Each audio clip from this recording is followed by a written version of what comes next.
amendment yet. Well, We're live. Kirby just has set off Okay, we are live. a revision to the amendment, so.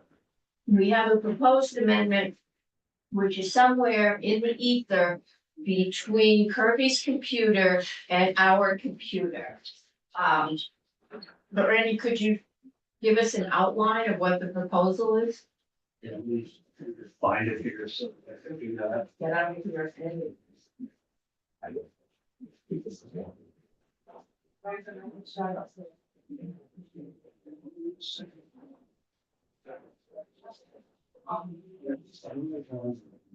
I would like to be able to get a couple built out. Maybe I've been told, I don't even remember what we attached the veggie sunset extension It should be fine. to, but it might be in trouble. So do.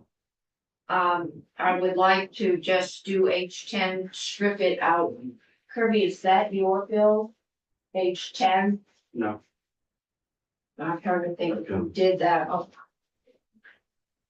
But ask whoever that drafter is, if they can, strip it down. Right. And send it to us and we will get an hour. We got another bill this morning, which is I don't think it's up there yet. It's the town of Berlin charter amendment. It was Senator Watson's. I said, is there a local options tax in it? And she said, yes. So I'm hoping that's very bad. just printing a copy of the bill, Okay, so I've got it, so I'm going to. and just, is it posted yet? The amendment, I still haven't received. You haven't Just- gotten, okay. You haven't got the amendment yet? Because Kirby, you sent it to him, that it just hadn't arrived. I just got it right this second. It just arrived. Yeah. In terms of, I think relatively easy things to move, there's a note, there's a note for it. The miscellaneous ag bill, 877. It's kind of being straightforward. I have the rabies fee, miscellaneous ag, which I believe is a fee for runaway animals. Yeah. I believe that came out of the incident in my district, but I intend to do both of those. If we stick to fees, we've got two longer to present ones, and we're gonna try and get through, because I believe we're doing the yield bill this afternoon in all remaining stages. So, If you can never get through it, yeah. That's the education study program. Yeah. You want to come up with that? I will if we don't have a alternative. You want to have on that. It is What posted. alternative view? They'll talk to me later. I'm concerned about the makeup of it. Should be, it's part of the makeup says that. But I was going to suggest, why don't you bring us an amendment that would put two more legislative members on it? Would that work? Take a look at that. You gotta go. Yeah. So Kirby, draft that, two more legislative members on that. No, I had it. I Oh, will, sorry. I will do it, because that seems to be an issue. Bethel, can you draft adding two more legislative members at large To the education finance study? study, so we're amending your amendment. It's a lot of issues. At large. Meaning they don't have. Oh, they don't have to come from one of the, okay. Why don't we bring Kirby up so we can go through the amendment? Okay, so we, I've got one big. and we're posting it, so we'll post it online. It's easy to do everything.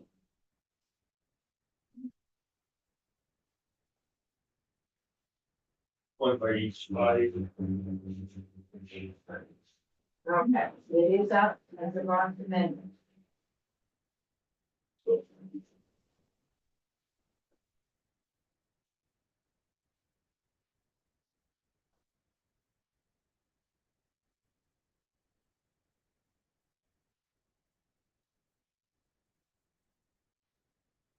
Yeah, copy of it, get online. It's Yeah, posted it's now. posted. So it's posted now. Okay, Posted good, now. Good, good. This is a proposed amendment to the yield bill. And Kirby, you wanted to just go read it? Sure. And in terms of what it does and what it does at least physically.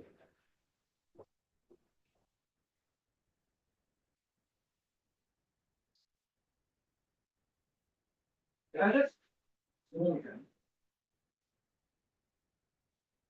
And Mr. Bolio had said what regarding his attendance? He was at a press conference, he'd be here when he could. All right, I know he had a new press conference, I guess, so I'm expecting him shortly. And he is the principal spokesman for the administration on this particular amendment. Purpose of the amendment in a nutshell is to provide some spending caps or spending controls over the next 2 years to ensure that we don't have the situation that we have right now in which we have an excessive amount of spending and that we're back here again trying to deal with a huge property tax increase in succeeding years. That's the object of it. The amendment is adjusted for what it looked like earlier in the day. Earlier, we were looking at actually imposing mechanism using reserves and repayment of those reserves in the next 2 years. But frankly, the more we worked on it, the more we thought that we couldn't provide a degree of assurance, certainly that they'd be, and some others comfortable that we would be able to meet those objectives. And the desire was to simply reduce the amount of the effect on taxpayers in the current year. We were not able to do that. So the effect is still the 12.5% that this committee included in its amendment going forward, but it does impose those caps that are designed to control spending in future years and recognizes that the committees that we form, particularly the committee on dealing with education expenditures, which goes into effect with some degree of immediacy, they have the charge to, among other things, be able to figure out how best to control costs and control spending going forward. Again, the key is we're faced with a 12.5% this year based on where we are right now, unless a miracle happens. But we want to make sure that we aren't in the situation of an 18% next year and a 20% the year after and on. But unless we do something now, that's where we're going to be. We also looked at the situation regarding where we are with bond rating agencies. We know and we've heard that the bond rating agencies were concerned in the event that we did borrowing, which was the option that we were seriously considering through midnight last night.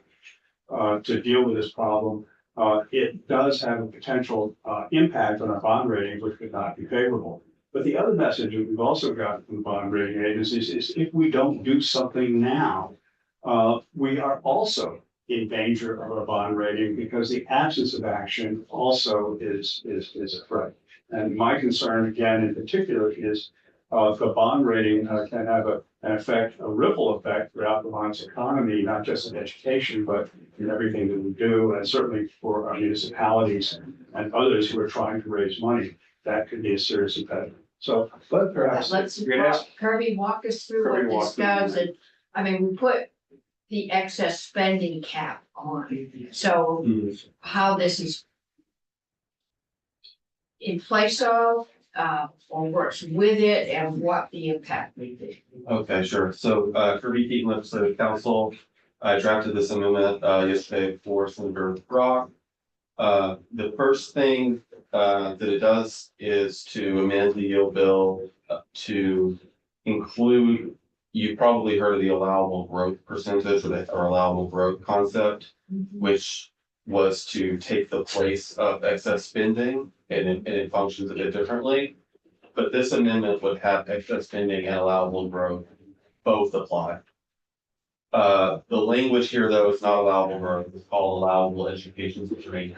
This is because it's based off of a Ways and Means version of things when they were considering it earlier in the session. And so I was asked to draft it based off of those drafts. So it's not called allowable growth, it's called allowable education spending. It would exist along with excess spending. The way that this works, though, is there's two different ways to determine the district's allowable spending.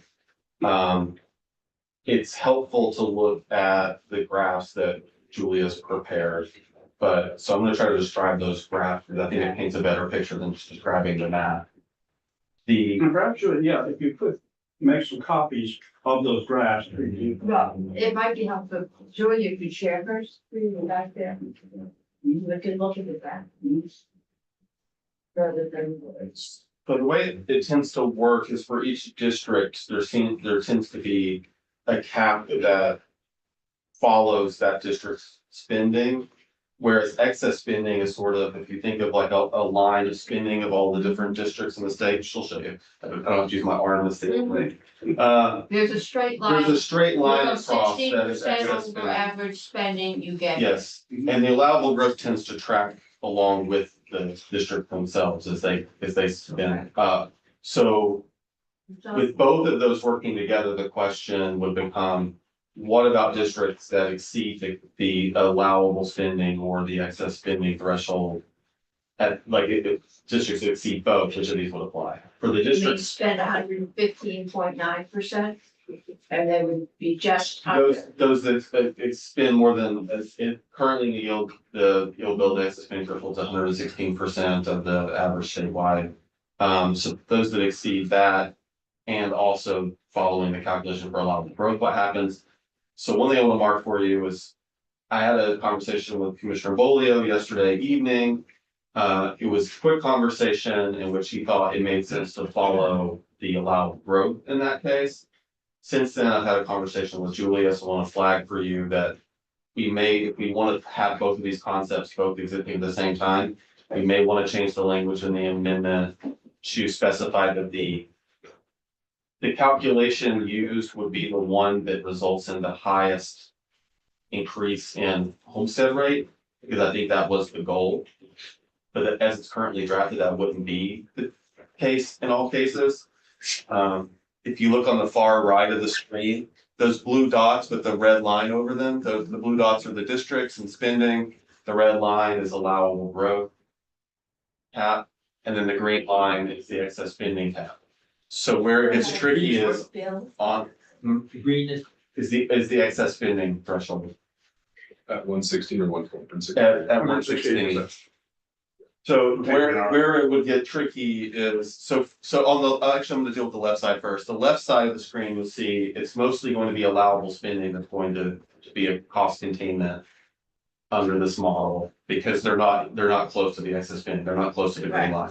But what you're saying is that every school can only go up X% over what they spent this year, is that? It's based partially on the prior year. I can pull up the language again to go through the calculation if you want. I guess if your question was, Here, let me- It's what we're saying, Yeah, that this is our growth this year. The red line, the green line is when you get the excess spending threshold. And so you've got that little tail that goes over and gets punished. What I'm understanding is that the proposal is that we enact that red line, which would allow, I can't read it at this distance, but X. threshold for Very- allowable growth Yeah, percentage. spend, so a much smaller, for every school, they would be capped at something percentage above or a dollar amount of what It's they not a spend. cap, but it would mean that the homestead rates impacted by spending over that to a higher extent. homestead rates, The homestead, yes. not non-homestead rates. Non-homestead rate is set in the yield bill and it's not. It all depends on the homestead rate.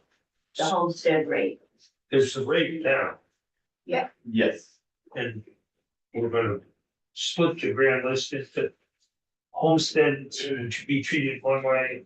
that's how excess spending under current law works. yeah, The non-homestead is adjusted by CLA. But not this.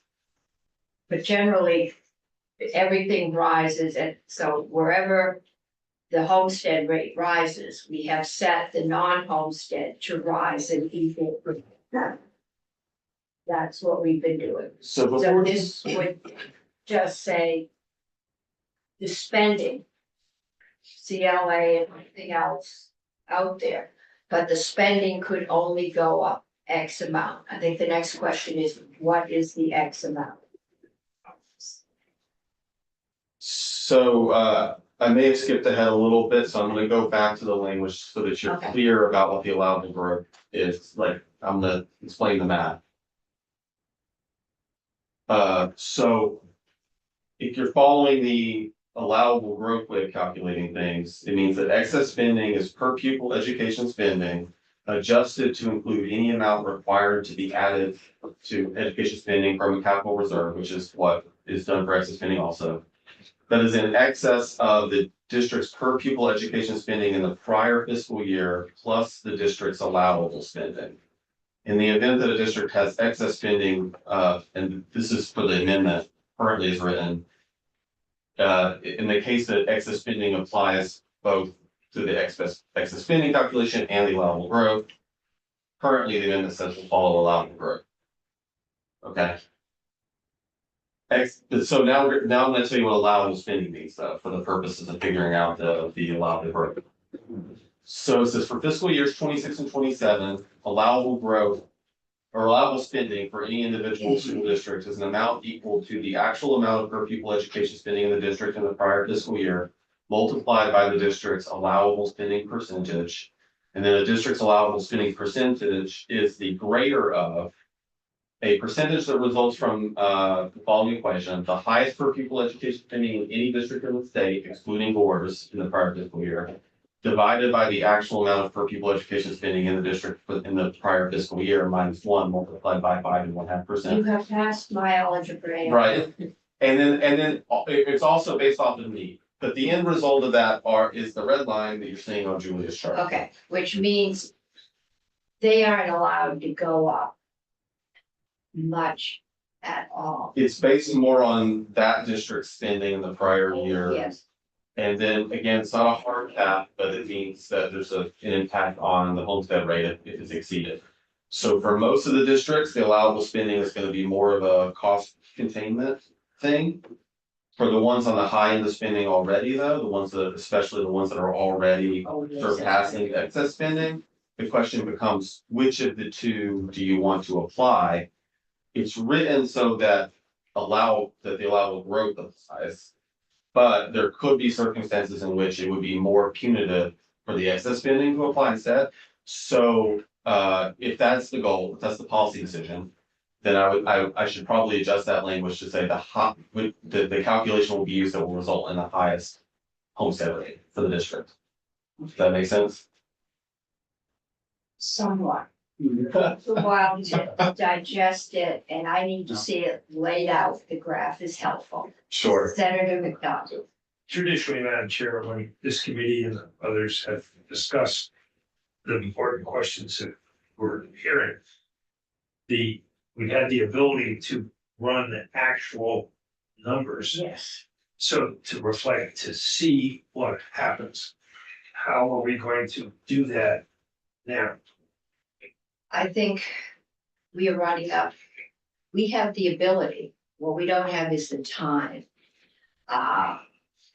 Because sounds good, but until anybody in this room has an opportunity to calculate the impact, we don't know what it'll be. My concern, and I think we should know any day now.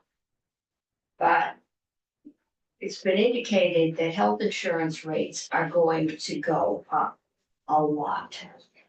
And if they do, this will be for the exchange rates that will be announced. They should be being submitted any day now.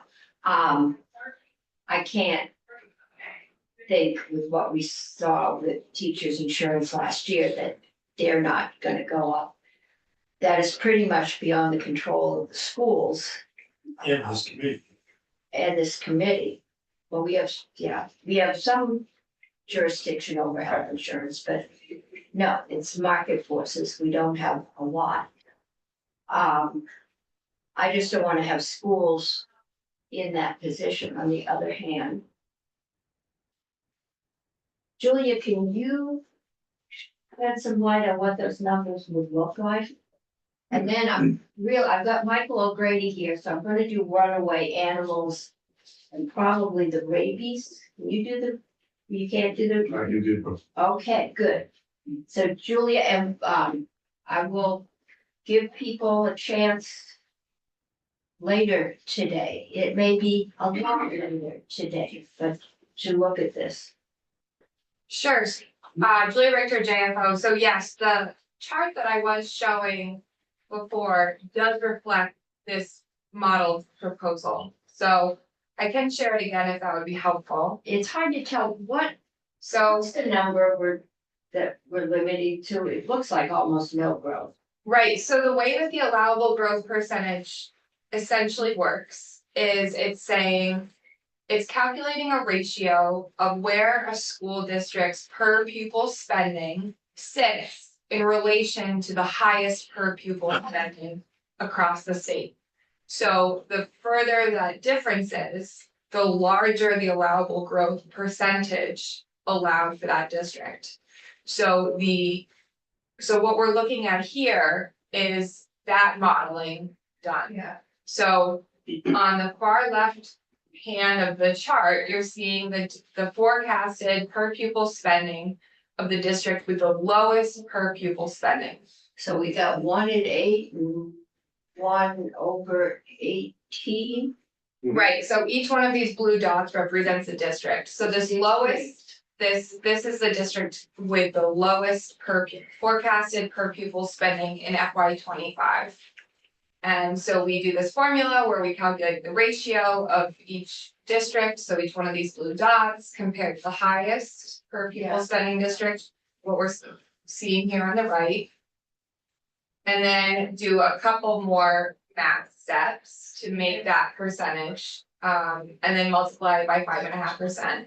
So essentially what this is saying is that this lowest spending district Can spend a lot more. can spend a higher percentage compared to FY 25 than this highest spending district. Okay, It's but important, yeah, it looks like, and it may just be the optics, it looks like the folks in the middle have less room to grow than the folks over the excess spending line. I'm just going by the width of the white space. right, so there's a couple of nuances.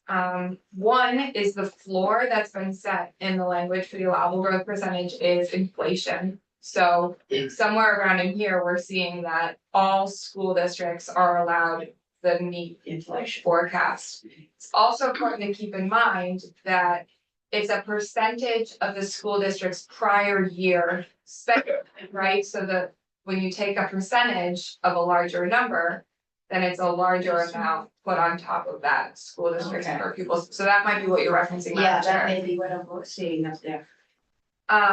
It's also worth keeping in mind that this is not a hard cap.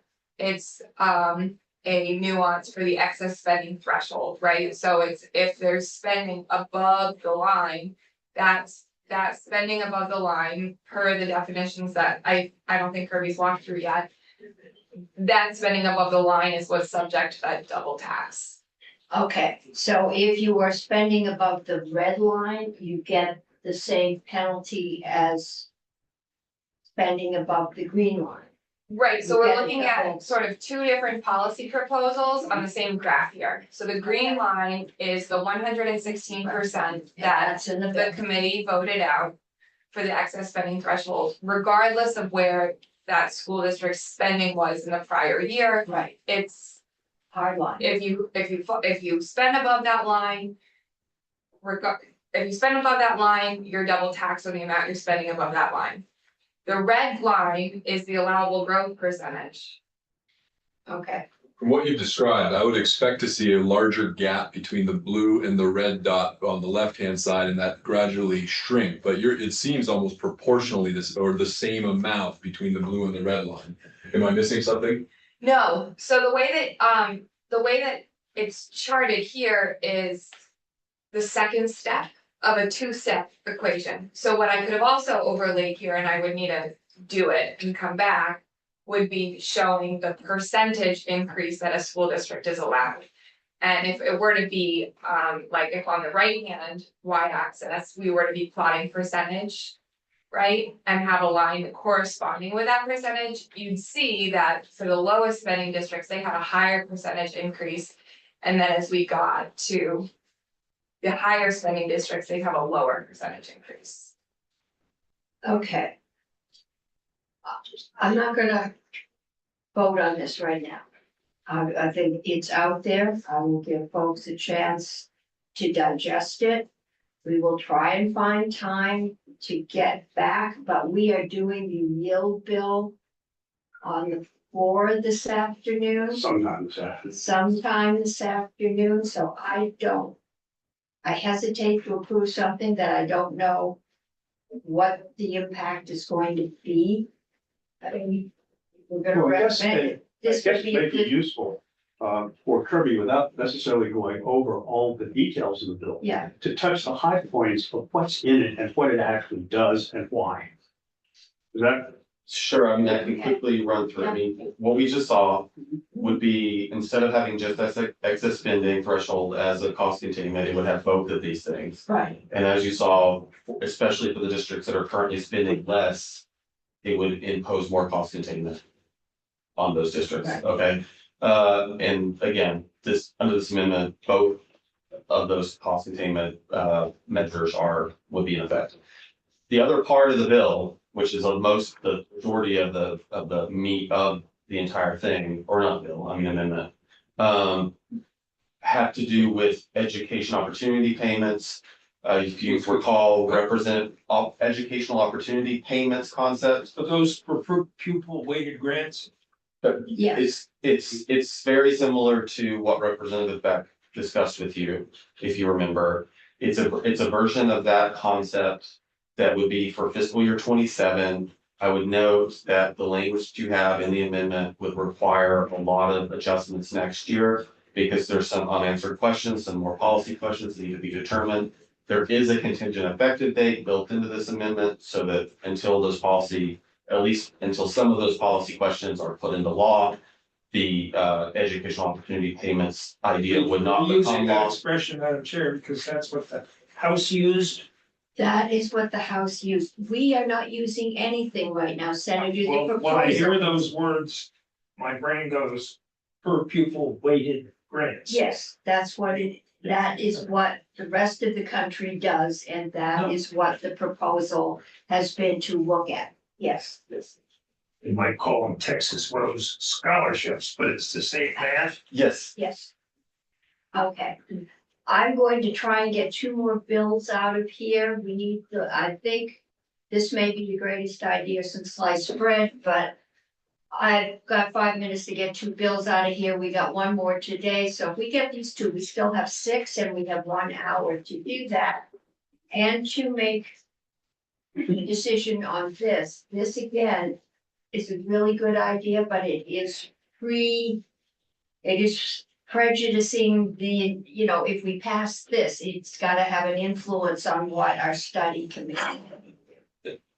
Does anybody object to our adding 2 more members, legislative members to the committee? I've had a couple people say they think that it cuts out, that gives us a better thing. Okay.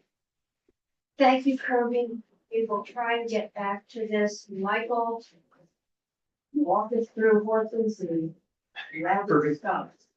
Is this it? it's almost. That's what hits my yard. Does this hit the bait we're dropping all over the state? Right, The current rabies control programs will be unaffected.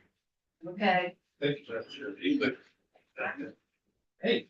So, what are we on? 8626. each 60, Rabies fees, sorry, 626. rabies fees.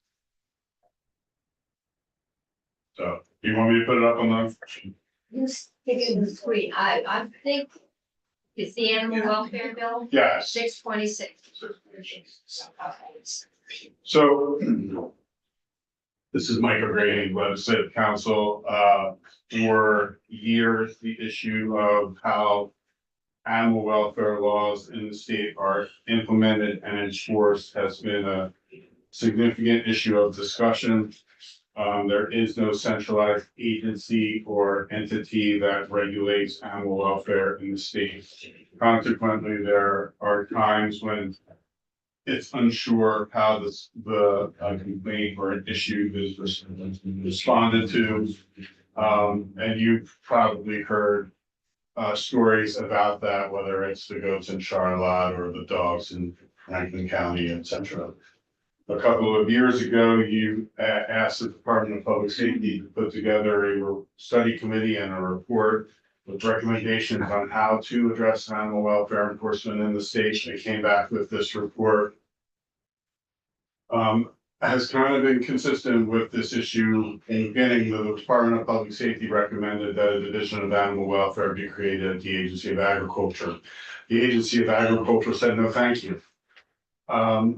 We don't want to be it. Currently, also, the Department of Fish and Wildlife has tasked some of their warden time with responding to animal welfare issues at the direction of the governor. But the Commissioner of Fish and Wildlife also said that he does not believe that the Department of Fish and Wildlife is the appropriate place for animal welfare to be established. Where there is, yeah, I can see the logic. So, beginning at the end of last year and over the summer, I was directed by legislators in both the Senate and the House to work with interested parties to come up with a proposal on how to regulate animal welfare in the state. The bill that was introduced, 8626, was very long, moderately long. It was about 70 pages long. But there were within that bill, there were things such as licensing and registration of shelters, rescue organizations, animal import businesses, shelter care requirements, etc. The House Government Operations Committee decided to pare down the bill and focus instead on establishing an animal welfare division. It is a division of one. It exists at the Department of Public Safety, made up of a director who must be qualified. And the director is then required to submit a comprehensive plan on how to address animal welfare issues in the state, including coordinating enforcement, how to quantify enforcement time that's being spent by state agencies and municipalities, because nobody codes for it yet. So we don't know. And to direct how to effectively coordinate, collaborate, administer animal welfare laws in the state. To create or to fund the animal welfare division, there is a increase on the rabies surcharge that is assessed on dog licenses whenever a person gets a dog license. The current license surcharge for rabies is $1, and that would be increased to $3. And you will see from Ted's fiscal note that that generates $140,000, which would go into a special fund to be used by the Department of Public Safety to hire the director of animal welfare. That's what 8626 does. Most of us get our cats vaccinated. They don't have to be licensed. Maybe some towns done it. With a vet. Licensing of cats is voluntary. So I think there's 2 municipalities that do it currently. And they have the ability to charge for that. I don't know if they charge the rabies surcharge for it. But the current revenue from the surcharge, part goes to the Department of Fish and Wildlife, part goes to the Department of Health, and part goes to the Agency of Agriculture for their ongoing rabies control activities. This bill does not impact their revenue. That $1 that they already receive off of every license continues to go to them in the appropriate percentage. I will say that the Senate Government Operations Amendment corrected a typo in the percentage allocations in the special fund. And that's probably the major amendment from Senate Gov. Okay. Senator McCormick. Going to the beginning of the bill. There's the list of who the bill does not apply to. So I'm sensing, getting by an elimination, this is about house pets. No, not necessarily. So Dogs. the definition of animal that is used in this to create the division is drawn from the definition of animal for animal cruelty laws. And animal cruelty laws are crimes. And as the Senator McCormick noted, there are several activities that are accepted, but they are accepted with qualifications for conditions. For example, animal, livestock and poultry husbandry practices for the raising, management, and use of domestic animals. Starving your horse is not a livestock and poultry husbandry practice that can be enforced as an animal welfare violation. Torturing your cows or poisoning your cows is not a husbandry practice, and that can be enforced. What about neglecting? It can potentially reach that scope because you'd be depriving them of adequate feed or adequate water. And that is also an animal welfare and animal cruelty violation that could be brought. So although there are general exceptions to what is not an animal, and I would just say, so you're not surprised on the floor, the definition of animal is any living sentient creature. Except for. We are only gonna answer questions on the fee. And we have one more bill and I'm waiting for that thing to ring up there. There are exceptions, but you have to work within the confines of those exceptions. For example, activities regulated by the Department of Fish and Wildlife. There are situations where taking of a wildlife can lead to animal cruelty charges. Okay, But they handle that. Or no, that's Well, they could handle it because they're a law enforcement officer, and law enforcement officers can enforce crimes. And it's so they could. okay, I need a motion to approve. Our only jurisdiction is whether or not we approve that $1 increase in the rate. $2. $2 fee, okay, $2 to the cost of a rabies license. Right, the surcharge on dog license. Surcharge. Okay. I need a motion. I'll move. Okay, Senator McCormick has moved that we approve H 626 as presented. Is there any further? As regards. As it was presented to us. This passed by recommended by the Senate. It came from Ag and GovOps. There's the bill. I got one more thing. All those in favor say aye. Aye. Opposed say no. I'm seeing that is 601. Michael, runaway animals. That next, So H 877 is miscellaneous agricultural bill. The Senate Committee on Agriculture proposal amendment addresses largely animals running at large. But that's not why the bill is here. oh, The bill is here because the Agency of Agriculture regulates pesticide examinations and certification. And currently, they don't charge for those examinations or certifications. However, they would like to provide the option that people take those exams or get their certifications electronically through a vendor. And if a person does that, they want to charge up to $75, because they don't really know what the charge is going to be. Originally, they wanted discretion to set the fee. You know how that goes over in Ways and Means and in your committee. it's like, yes. Ways and In your authority. Ways and Means said that the agency could charge up to $75 for that electronics examination and certification. And this fiscal note, which I don't remember, addresses what that does revenue wise. Okay. But that is why it's here. Now, with animals running at large, those fines, and they are fines, haven't been changed. Some of them since the green books were created. So it includes things like animals running on the common green, Yes. animals running on your townhouse. And what's a townhouse? Well, a townhouse is a municipal building. You know, and so the Committee on Agriculture went through. First, they gave municipalities ordinance authority to regulate animals running at large, but they don't specifically have now. No, there was an issue in one of our neighboring towns, horses who habitually seem to be loose.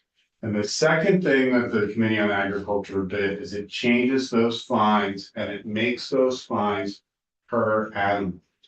But it wasn't clear if they were per animal. So if your 5 horses get escape, you're no longer just charged $2. You can be charged up to $100 per animal. And so it's hopefully a disincentive, or however you want to look, an incentive for the animal owner to take better care of the. If $2 is a lot cheaper than putting up a fence. $100, we give you the financial incentive to put up an adequate fence. And With a horse, it's a wire. It's a electric battery on it. and people are gonna say that animals in a fence are ultimately gonna get out of the fence because it's basically a challenge. And that is correct, but it will be up to law enforcement to exercise their discretion. 1 time, maybe a warning, 2 times, maybe a warning. But then if you have habitual offenders, and then your municipal officer or your law enforcement officer can assess fines that are appropriate for the amount of time. We did have the bad goat. They did everything to confine, and he habitually got out and stood in the middle of the road and stopped traffic. And they thought he liked the attention. But yeah, it was on one of the smaller dirt roads, but he did stop cars on a regular basis. And he was fenced, caged, tied. And he got out. So, okay, so this would up the fine to a modern level, make it per animal. The municipalities enforcement ordinance authority. That's almost judiciary, isn't it? Fines that generally don't come through here No. because they are criminal, but Yeah. But the horse can't commit a crime. Ted, have you got a fiscal analysis? Ken Burnett, Joint Fiscal Office, we don't have data on attention grabbing livestock, as a joke. We don't.